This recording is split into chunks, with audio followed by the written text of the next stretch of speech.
Hello friends, and welcome back to this discussion on metallography sample preparation. Here today to brief you, the basic steps in the metallography sample preparation are: first is sectioning or cutting the sample, second is mounting the sample, third is coarse grinding, medium grinding and fine grinding of the sample, fourth is polishing of the sample, and the fifth one is the etching of the sample with the chemicals. So once the sample is etched, it is ready to be observed under a microscope. Now in this particular section or discussion, in this video we are going to have a detailed discussion on fifth process, that is etching. Okay, so basically what is the purpose of etching? Why do we need to etch the sample?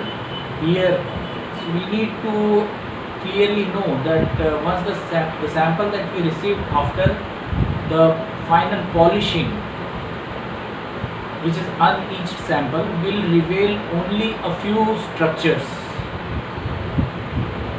So the structures could be features like inclusion or crack or any physical imperfections, but you cannot see the structure, its type, its size, its measurement. Then what has to be done for that? So here we used a process called etching, right? So etching is basically used to highlight and identify the microstructural features, that could be the grain structure, shape, sizes and phase. And second most important function of etching process, that is to remove a surface of disturbed metals, to remove the surface of a disturbed metal resulting from the final polishing stage. Okay, so this is the purpose of etching, why we need to etch a sample. Now as a layman, the question that comes to anybody's mind is what is the process of etching and what are etchants, right? So basically the etchants are nothing but diluted acid and diluted alkalis, which are mixed with alcohol and water in a proportion that is prescribed in the standards. Okay, now when does this etching occurs? So etching occurs when the acid or the base is applied or placed on the sample surface. So because of the difference in rate of attack of various phase present and their orientation, this is why the etching process occurs, right? Now how is etching done or etching accomplished? So the etching process is basically accomplished by merely applying the appropriate solution on the specimen sample. So you have to apply. How that should be applied? That should not be applied by a hand. Okay, you need to put on gloves because you are dealing with the acids and some of the reactive chemicals here. So you need to have your gloves, your mask and complete apron of your lab. So that decorum of the lab you have to maintain, the decorum of the chemical lab. Okay. Now again this etching solution is applied on the surface of the sample. The timing here could range from few seconds to few minutes. Okay, so that's the way you have to apply that solution. Now immediately after applying, can you see the sample? No, you cannot see that. First we'll take an example of one example of etchant. So basically nitrile or the nitric acid is one of the common example of the etchant. Now what is nitrile? So basically nitric acid, maybe in 2% or 4% is mixed with the alcohol, is the commonly utilized etchant for the iron and steels. Now how it is applied? So nitrile is dripped into the specimen via the droppers or the cotton swabs. Then you need to apply it on the sample. Okay. Now once this is applied, the timing here for the nitrile is being given in the standards. So it has to be applied for iron and steel from 10 seconds to 1 minute as required.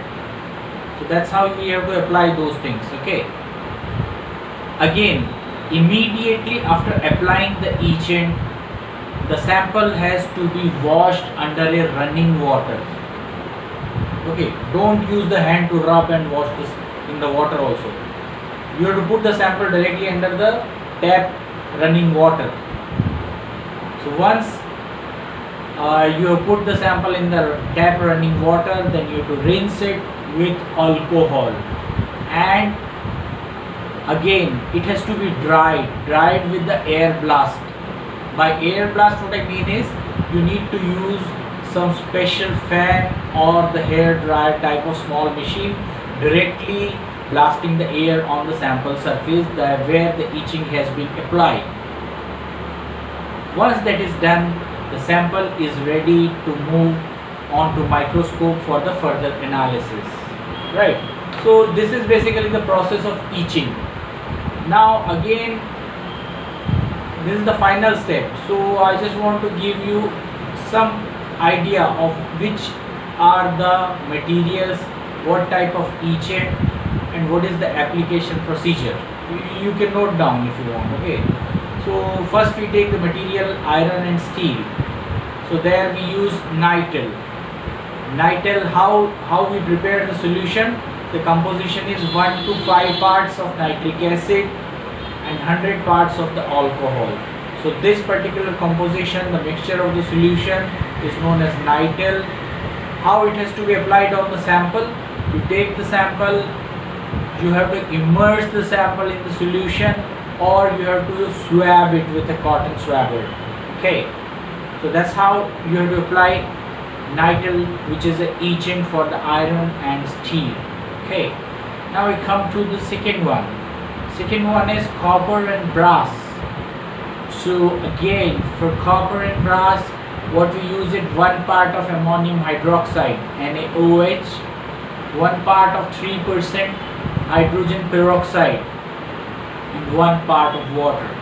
So this solution is used as an etching solution. Again, the process of application of this etchant on the sample surface remains the same. You have to swab it with a cotton, or you have to immerse it in the etching solution. Right. Third material is aluminium.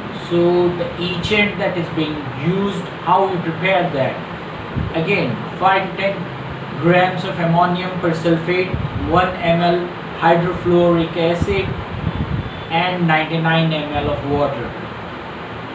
When mixed together, gives us an etchant for the aluminium based samples. Again, the application or the applying etchant application procedure remains the same. You have to immerse the aluminium sample in this particular etching solution. Okay. Now the fourth and the final one is stainless steel. How we have to make the etching solution for the stainless steel. Okay. So in this, the first one is made by taking 10 grams of oxalic acid in 100 ml of water. When we mix this, the solution that we get is used for etching the stainless steel samples. Now what is the applying procedure? Here we use it electrolytic etching is used. Okay, so be careful. Now one more etching solution can be used in the stainless steel, that is 5 ml of sulfuric acid in 100 ml of water. Okay, this particular solution, the composition as per this solution is mixed, and that is used as a etchant for the stainless steel samples. Again, the applying procedure remains electrolytic. So the acid samples has to be etched electrolytically. Okay, so I think that's it for the teaching part of metallography sample preparation. Thank you once again, and I welcome your comments, or you may directly write to me on sandeep@magnumopusinternational.com. Thank you. Bye.